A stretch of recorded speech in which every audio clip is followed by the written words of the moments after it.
नमस्कार। आज हम आपको मुगल वंश के बारे में बताएंगे। मुगल वंश के संस्थापक बाबर थे। मुगलों ने अपने शासन 16वीं शताब्दी से लेकर 17वीं शताब्दी के मध्य उत्तरार्ध तक इन्होंने स्थापित कर लिया था।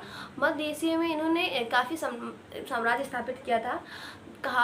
मध्य एशिया में शासन चलाना अत्यधिक कठिन था, क्योंकि यहाँ पर लोग विविध लोग रहते थे जिनकी विविध भाषाएं थी, तो यहाँ पर शासन करना अत्यधिक कठिन होता था। तो बाबर के पिता का नाम उमर शेख मिर्ज़ा था, जो तुर्की के रहने वाले थे और तैमूर वंश से ताल्लुक़ रखते थे। बाबर की माता कुतुब निगार खानम, जो मंगोल वंश की थी और मंगोल की रहने वाली थी, और बाबर के नसों में दो जातियों का खून बहता था।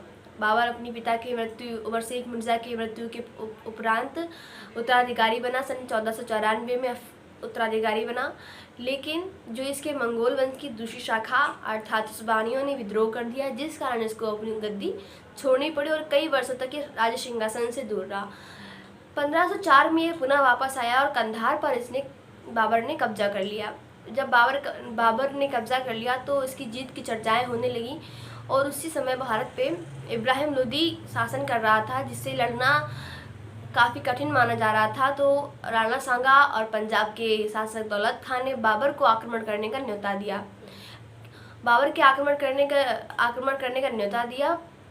बाबर सन 1526 में भारत आया और इब्राहिम लोदी के साथ उसने युद्ध किया, जिसे हम आज पानीपत के प्रथम युद्ध के नाम से जानते हैं, क्योंकि ये पानीपत के मैदान में लड़ा गया था।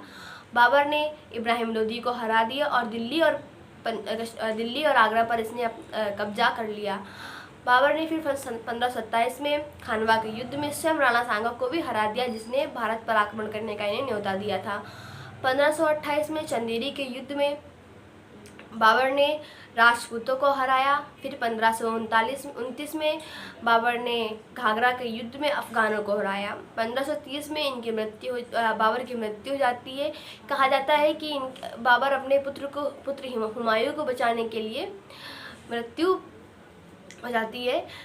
बाबर की मृत्यु के पश्चात हुमायूं शासनकाल में आया। हुमायूं का जो भाई था मिर्ज़ा कामरान, उसने अपने भाई के खिलाफ साजिश रची, क्योंकि वह स्वयं विशाल सत्ता पाना चाहता था। हुमायूं का भाई था मिर्ज़ा कामरान, वो शेरशाह सूरी से मिल गया, और जिस कारण 1539 के चौसा और 1540 के कन्नौज के युद्ध में हुमायूं को शेरशाह सूरी से पराजय प्राप्त हुई। फिर वो हुमायूं हार गया और ईरान भाग गया, लेकिन 1555 में वापस आया और सफ़ावेद शाह की मदद से उसने शेरशाह सूरी के बेटे को हराया और दिल्ली पर अपना कब्जा कर लिया। हुमायूं की 1556 में मृत्यु हो गई, जिस कारण 1556 में मात्र 13 वर्ष की उम्र में अकबर को राज्य सिंहासन प्राप्त हो गया। अकबर के संरक्षक बैरम खां थे, और बैरम खान ने अकबर का संरक्षण किया, देखभाल की है बचपन में, और इनके चाचा हिंदल मिर्ज़ा ने।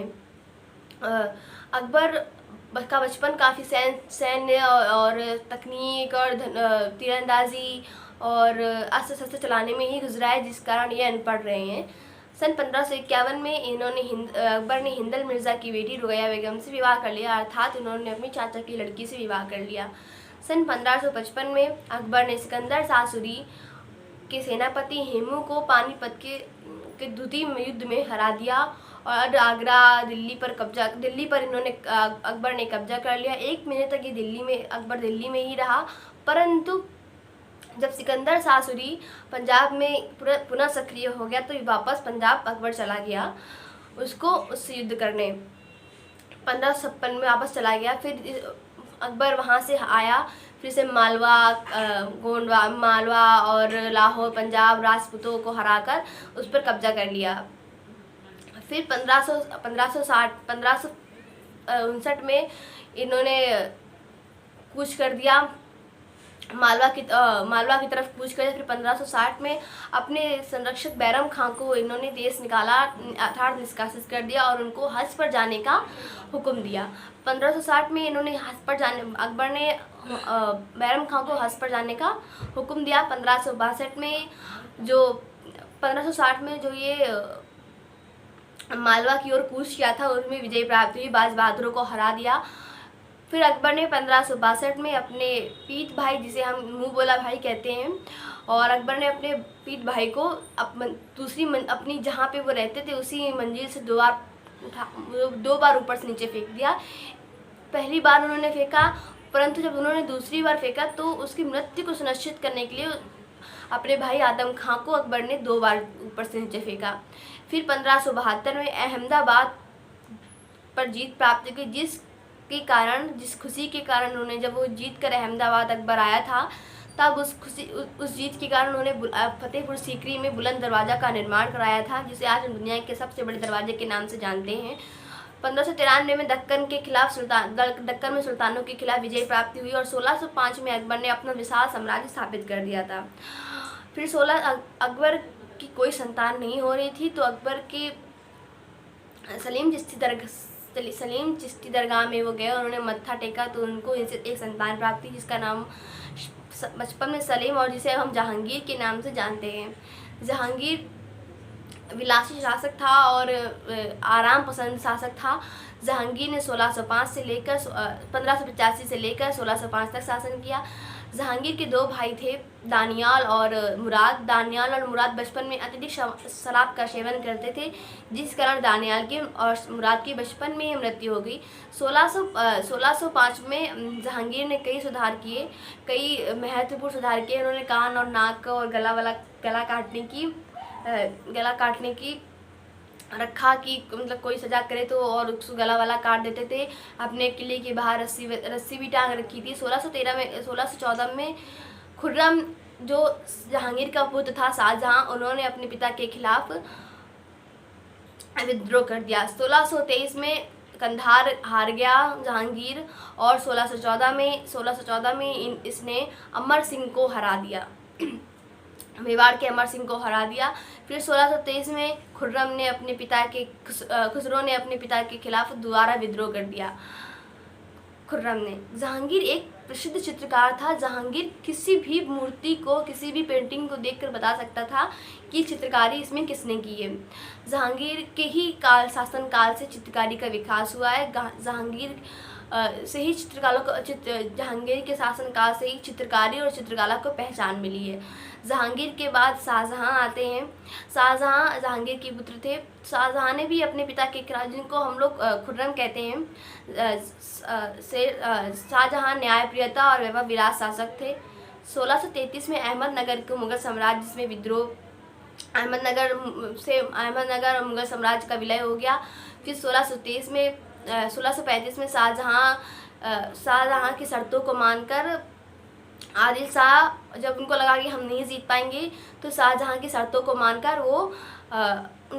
मानकर उनसे संधि कर ली गई। फिर शाहजहां के 14 पुत्र थे, जिनमें से 7 की मृत्यु हो गई और 7 बचे थे। तो इसमें से इनकी 4 बहनें और 3 भाई थे। शाहजहां ने अपने शासनकाल में बहुत प्रसिद्ध इमारतें बनवाई, लाल किला और ताजमहल, जहां आज गणतंत्र दिवस और स्वतंत्रता दिवस पे हमारे माननीय नरेंद्र मोदी जी भाषण देते हैं, वहाँ से उसे हम लाल किला कहते हैं। और ताजमहल, जो 7 वंडर्स में भी गिना जाता है, उसका भी निर्माण कराया। ताजमहल का निर्माण उन्होंने अपनी बीवी मुमताज़ की याद में बनवाया था। शाहजहां औरंगज़ेब अपने पिता को उस ताजमहल के बाहर वाले किले में कैद करके रखा था। फिर शाहजहां के बाद उनका बेटा औरंगज़ेब आया, जिसने 31 जुलाई से 1656 से लेकर 1707 तक शासन किया। औरंगज़ेब का जो शासन काल था वो लगभग 12.5 लाख वर्ग मील में फैला हुआ था, और औरंगज़ेब 15 करोड़ लोगों के ऊपर शासन करता था। और जब औरंगज़ेब जब महाराष्ट्र गया था, तब ये एक शहर का नाम बदलकर औरंगाबाद रखाया था, जिस कारण शाहजहां अत्यधिक दुखी हुए थे और इनको उप अधिकारी के पद से निष्कासित कर दिया था। तभी से औरंगज़ेब अपने पिता के खिलाफ विद्रोह करना शुरू कर दिया था।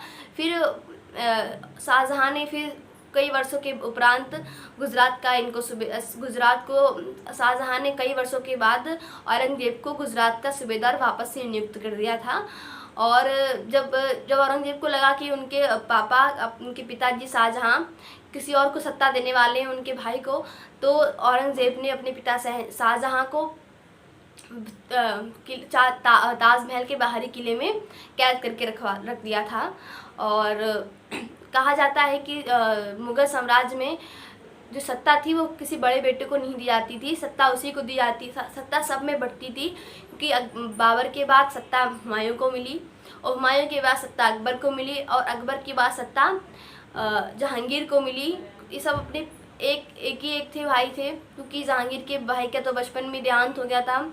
फिर सत्ता पाने के चक्कर में खुर्रम ने भी अपने पिता के खिलाफ विद्रोह कर दिया, और औरंगज़ेब ने भी सत्ता के चक्कर में अपने पिता के खिलाफ विद्रोह कर दिया।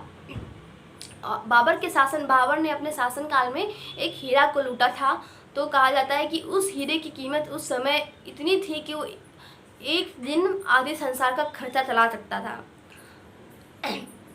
आपको मेरा वीडियो कैसा लगा? अच्छा लगा हो तो लाइक कीजिए, शेयर कीजिए एंड सब्सक्राइब कीजिए।